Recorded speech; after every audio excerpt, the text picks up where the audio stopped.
Footage. We're in the Roosevelt room of the White House.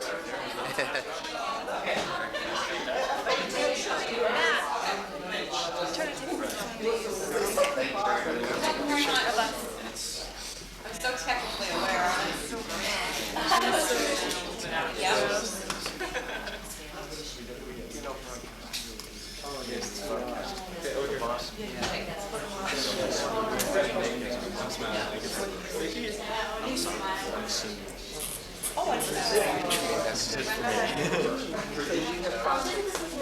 I'm looking at some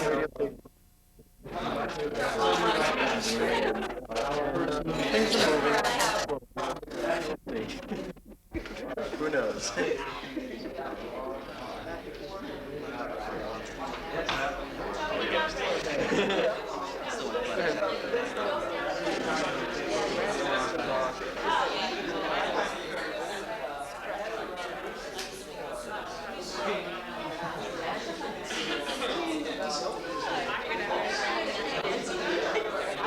In 1968, 25 years ago, a young senator from New York inspired an entire generation of young Americans to seek a better world and to look forward in terms of what the politics of the possible could be. And there are many of us here today, including a friend from Illinois who was inspired by Robert Kennedy. And many of us went on for public service and worked to try to make a difference. What we try to do at Emerson College is to give the Robert F. Kennedy Award in terms of effective communicators. And this year it's very, very exciting to give someone who really has stood out in terms of history, being a great communicator between the public as well as the candidate that she's worked very tirelessly for. To present the award, I'd like to ask April Giancola and Damien, who's going to offer the initial remarks to Dee Dee Myers. Thank you.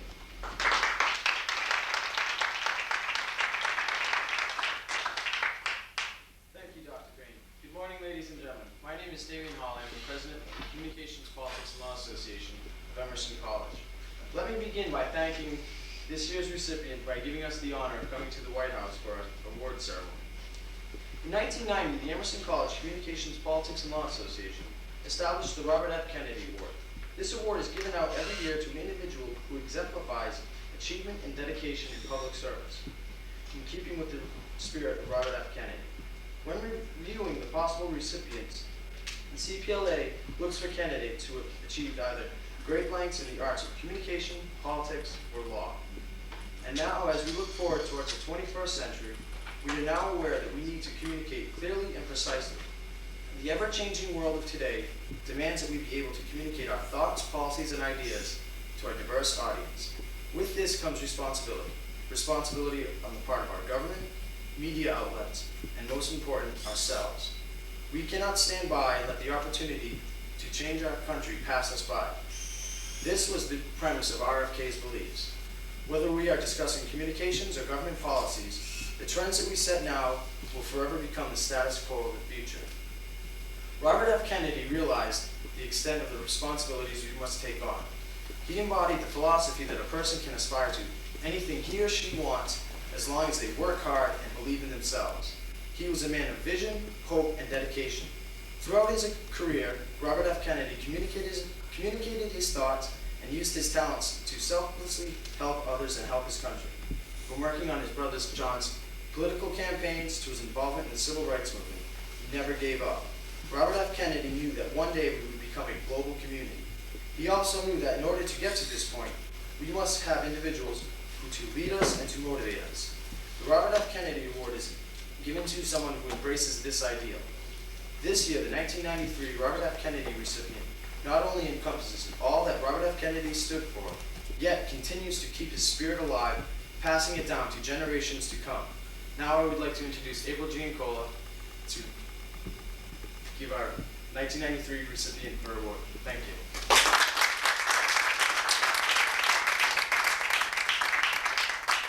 Thank you, Damien. Good morning. My name is April Giancola, and I'm the former president of the Communications, Politics, and Law Association of Emerson College. before I present this year's winner with her award, I would like to briefly share with you some of the qualities and accomplishments that has made her one of the most respected individuals in politics today. Ms. Myers' involvement with politics is extensive. Her experience goes as far back to the Mondale campaign in 1984. From there, she worked in California for politicians Tom Bradley and Art Torres, and she put in time for the Dukakis campaign and for Dianne Feinstein. After gaining the experience on a number of campaign trails, she got the opportunity to work on the Clinton presidential campaign.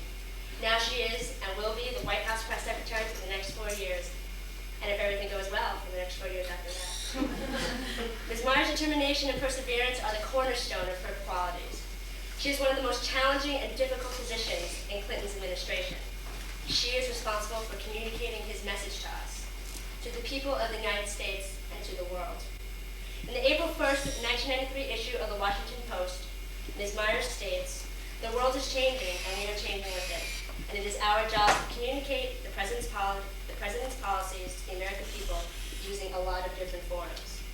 In the age that we live in, the mediums with which we can communicate are expanding every day, and it is Ms. Myers' job to manipulate those mediums in the best and most efficient way possible. Her desire to be involved in politics and serve the public overrode all thoughts of defeat. When the campaign she worked on failed, her spirit to continue lived on. And as a woman in a male-dominated profession, Ms. Myers has proved to all of us that Robert Kennedy was not wrong in believing that anyone can accomplish their dreams as long as they work hard enough. And it is with great pleasure and honor to present this year's 1993 Robert F. Kennedy Award to Ms. Dee Dee Myers.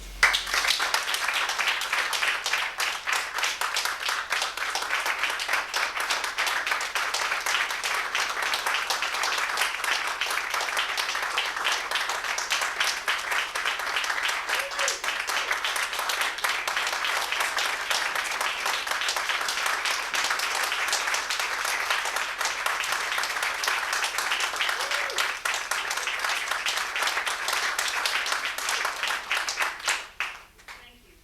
This was really a great honor. And as Greg and Scott know,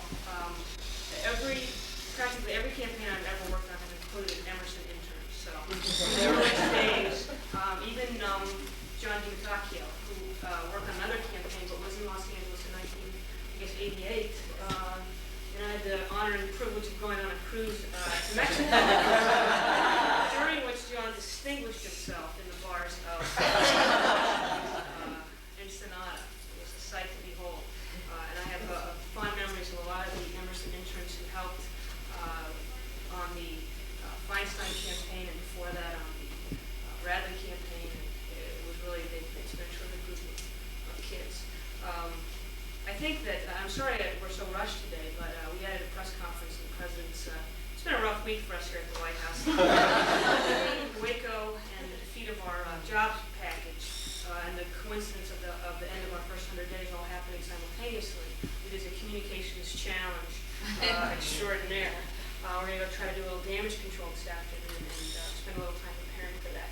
But I think in April read some of the comments from a Washington Post article, and I think it sums up what we've tried to do here, which is to try not to be bound by previous ways of thinking, not be bound by the communications ideas of the past, and try to look beyond that. I think that's one of the reasons that Bill Clinton is in the White House today, is because, not only because he's a great, effective communicator, but because we weren't afraid to try new things, to let advances in technology help us, and to let ideas of a lot of young people who have been on the cutting edge of the communications revolution, whether it's MTV or different kinds of technologies, satellites, radio, things that we learned to use in an effective way, change the way campaigns are run. I think that people will look back to the Clinton campaign in 1992 as a model. You guys talk about how, Daniel was saying, how it creates a status quo in the future. I think we've created the next level of status quo. But I also want to point out that it's cost us. We paid a high price for it, and I think it's been worth it. But let me just give you an example. When we moved into the White House, there's a lot of people, White House press corps, that have been here, that have covered the White House for 30 years or more. They're used to doing things a certain way. And one of the first things we did was just to sort of signal how things were going to change. We told them they could no longer walk into the outer suite of our offices. Now, a lot of you probably heard this relatively insignificant change, but it became a huge brouhaha because the resistance to change among people who cover politics is so profound. I think they also feel like we try to go over their heads and to use other mediums, whether it's doing interviews with local television stations in New Orleans or Chicago, as opposed to doing everything we do with the networks, with Andrea Mitchell and Britt Hume, and the people who've been covering this place for 1,000 years. Whether we try, and our view of it is not that we try to go over their heads, but we try to build on the existing foundation, because it is our responsibility to communicate not with the White House press corps, but with the American people. You can never lose sight of that. That there are people out there who want to know what it is we're doing here. That this is their tax money at work. President Clinton is their president. Many of them voted for him. Some of them did not. They feel like they should keep tabs on him. What we do is try to facilitate, because we think what we're doing here is the right thing. Obviously, we wouldn't be here if we didn't believe that. So we're constantly looking for ways to get that message out, to communicate directly with them. The establishment press isn't particularly crazy about it. We get a lot of criticism for that. But we got to stick with it because we believe what we're doing is right. It's the way business will be done in the future. It's the way people like you, when you study political campaigns, will be looking more at our campaign than at, the Mondale campaign back in 1984, which is a much more traditional kind of campaign. There will always be people telling you why you can't do it. There will always be people telling you how it's always been done some other way, and how it's a big mistake. Whatever you're going to try that's different is a big mistake. And sometimes it will be. And sometimes it'll take a long time for you to realize the fruits of your ideas, but don't give up. Because that's how we got here, and we're still fighting it, we're still resisting, we're still facing a lot of pressure every day, and a lot of people telling us that we're wrong, we don't get it, we're too young to be here, and we don't understand. Sometimes we're wrong, but I think mostly we're standing by the decisions that we've made, and I think in the long run, we'll be a more responsive White House and a more responsive to people, and hopefully our policy will be better. And just one quick example of why I think it's working. In the last couple of years of the Bush administration, he got between 5,000 to 10,000 letters a week from the American people. Actually, a week. We get 35,000. He got between about the same number of phone calls, 5,000 to 10,000. The first few weeks we were here reading 55,000. So people were saying, oh, the Clinton White House is so incompetent they can't even answer their phones. Well, we had 10 times the phone volume of the previous administration because people feel connected. And that's partly because when they turn on their local TV station, when they pick up their local news station, the president's talking directly to them. And so you just have to, one, you got to not be afraid of the criticism, and two, you got to look at different ways of measuring yourselves. Because if you try to measure yourself by the same standard that the previous guys created, you're not going to, it's going to inherently tell you that you're not doing it well. So just keep trying, keep finding new ways. When you come up, you can teach us how to do it better. So thank you. I'm very honored by this award. I appreciate you all coming here today. I wish we had more time, but I gotta go.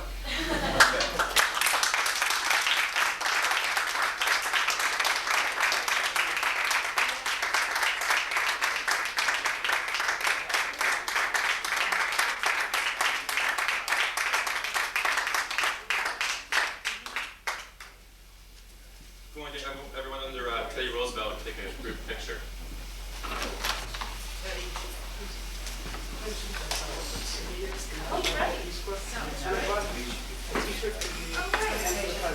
There's also one for Hillary in the chest. So I wanted that to you, so make sure you get one. But they made sure I gave you one. I hope so. Yeah, why don't we get under Teddy Roosevelt here? And we can do the picture over there.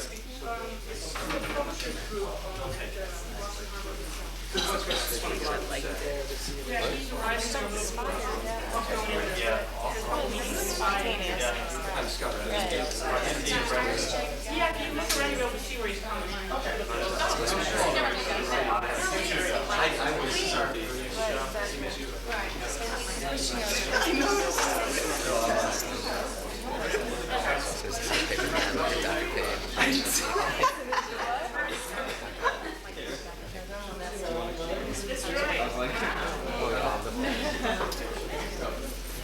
Sorry.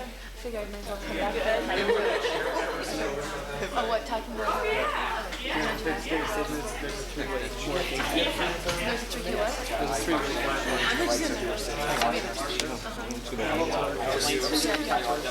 looking forward to seeing him hopefully come by graduation. He's coming home Sunday. No, he's coming Sunday just to speak to a publishers group, but I found out where. So senior kids can go. And he made the teachers so they don't want to please take it. My resume is going to too. Ah! You know? You are such a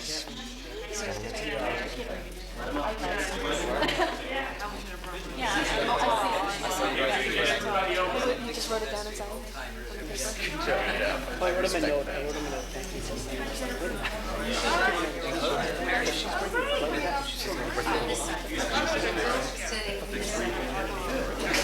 Maybe someone listening. That's like, what, Jeff? Remember us when you're Remember me. I need my green card. Remember me. I should could get a few connections to get my green card around this place. If we're great, maybe we should have seen it. Yeah, we're looking that way. in the front now. April. Why don't you switch places and then we'll just all.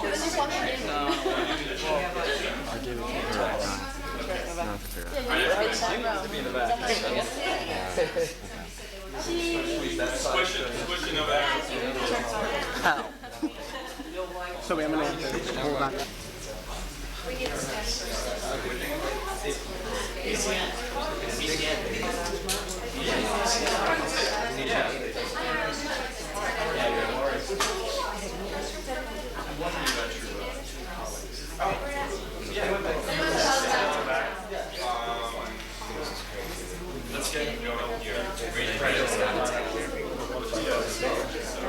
Okay, as we culminate what I think has been a very interesting day here, and of course I know looking out at this group of talent, especially the Emerson Political Communication Group, I do know that I'll be coming back to along when someone else is occupying the White House from Emerson. That's why Rick is here. He's wanting to get all the legal business he can in Andy. As we culminate our visit here, I would like to thank Dee Dee's assistant David, who helped a great deal putting this together. Thank you guys. Thank you.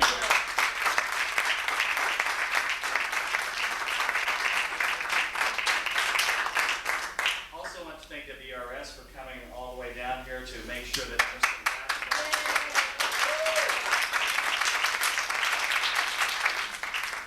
Jennifer for coming. I know that you took time out, as well as Bill Work, who is legendary in SCA. I think you can see we try to say we're on the cutting edge, and here we are. But don't believe the legend. The other person who I do want to again tell you who has been so helpful to us with regard to ensuring that Emerson is very plugged into what's happening in the campaign, as well as the Clinton administration, is Andy Klein. You cannot find a more devoted alum than Andy. So thank you.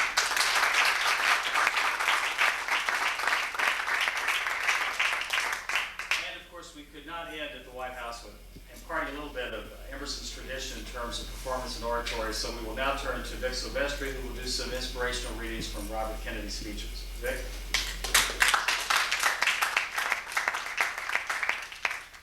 Some words to live by, from Robert Kennedy. And as Damien indicated, Kennedy was always in a process of emerging, and each time he came before the public, his ability, his skills, his sense of compassion just got sharper and became deeper and strengthened.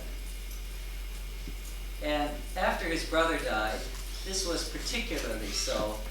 And as an emerging public figure, he became someone that the nation could respond to, especially the poor people and people of color and young people and white ethnics and professionally educated people and blue-collar workers. All of them made up a constituency eager to respond to Robert Kennedy's leadership, because he became the one leader in the difficult times in the 60s who seemed to articulate a clear vision of equality and social cohesion. All people, he said, must march toward increasing freedom, toward justice for all, toward a society strong and flexible enough to meet the demands of all its people, whatever their race, and the demands of the world and the immense changes that face us all. And like his brother, he inspired young people. In 1964, speaking to students and faculty at Columbia University, he emphasized the need for each generation to respond to the challenges of its times. I think really that it is going to rest with those of us who are educated, whether they are going to participate or whether they're going to say that this is the problem and the responsibility of somebody else. I think that all of you who have had the advantage of an education, just as I have had the advantage of an education, that we have a special and a particular responsibility. I think of the Greeks and their notion of participation, as Pericles stated it in his funeral oration. Pericles said, "We differ from other states in that we regard the individual who holds himself aloof from public affairs as useless.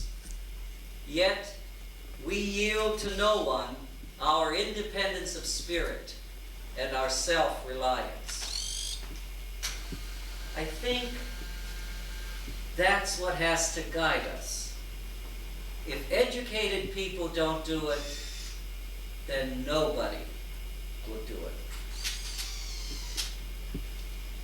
Robert Kennedy discovered that he moved in a larger family than he had ever known before, not only in the United States, but throughout the world. In 1966, in Africa, to millions of people who came to see him and to hear him speak, he developed themes of unity and brotherhood. At Cape Town, he observed, "In a few hours, the plane that brought me to this country crossed over oceans and countries which have been a crucible of human history. In minutes, we traced the migrations of men over thousands of years. In seconds, the briefest glimpses, and we passed battlefields in which millions of men once struggled and died. We could see no national boundaries, no vast gulfs and high walls dividing people from people, only nature and the works of mankind, homes and factories and farms, everywhere reflecting mankind's common effort to enrich life. And everywhere, there is new technology and communication bringing people and nations closer together. And the concerns of one inevitably become the concerns of us all. And our new closeness strips away the false masks, the illusions of difference, which is at the root of injustice and hate and war. Only earthbound man still clings to the dark and poisoning suspicion that his world is bounded by the nearest hill. His universe ended at the river's shore. His common humanity enclosed in the tight circle of those who share his town and views and the color of his skin. So Kennedy had embarked on a mission of reconciliation, trying to reconnect those who felt disinherited to those who were in positions to effect change. And in 1968, on the evening that Martin Luther King had died, Kennedy, in consoling his supporters, ended with some remarks that I think appeal to the best of all of us.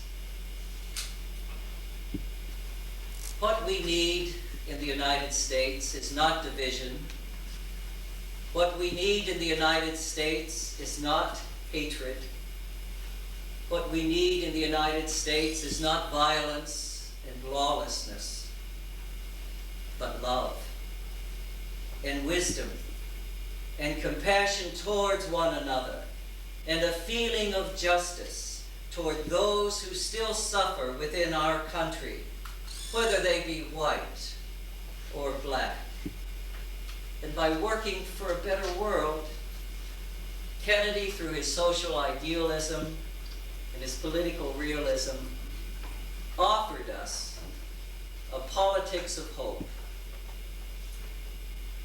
Our future may lie beyond our vision, but it is not completely beyond our control. It is the shaping impulse of America that neither fate nor nature nor the irresistible tides of history, but the work of our hands, matched to reason and principle, that will determine our destiny. There is pride in that, even arrogance, but there's also experience and truth. In any event, it is the only way that we can live. In his presidential campaign, Robert Kennedy offered us these benedictory words. And many of you know these words, and I invite you to say them with me. Some see things as they are and ask why. I dream of things that never were and ask, why not?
Robert Kennedy honored you?